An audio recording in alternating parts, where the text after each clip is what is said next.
In this video, we'll be talking about why active management will never die.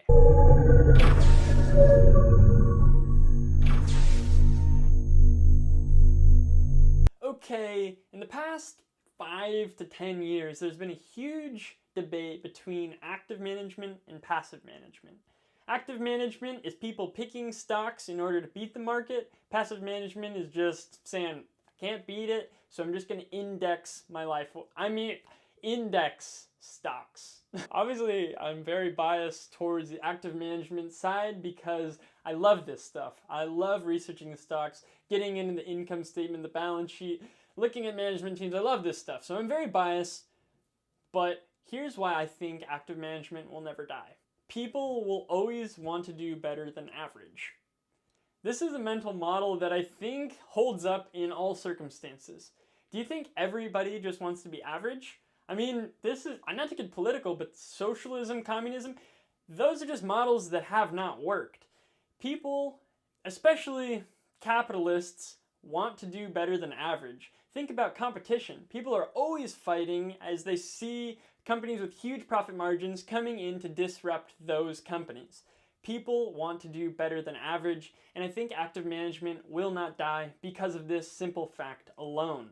As more and more people go to passive management, I think that actually provides an opportunity for there be a little more inefficiency in the market. Now, this is not saying that the market is going to become inefficient in the short run because there are so many people doing this. There are so many people actively managing, trying to pick the best stocks.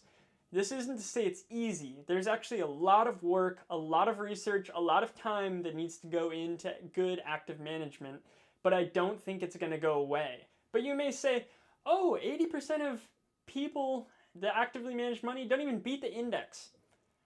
Okay, that means that those 80% will go away. There will still be that 20% that actually makes a lot of money because they found a way to beat the market. And people should pay up if they're beating the market because a couple points of outperformance for a long time results in so much extra money. So this is why active management will not die. It might shrink, but it will not die. Hey there, really appreciate you joining us at Investing City. We have all sorts of resources for you to learn as much as you possibly can about the stock market. From going over how to analyze a stock, to actually analyzing a stock, to personal finance issues. And so we really just are so happy that you're here with us, and we hope you get a ton out of it. Have a good one.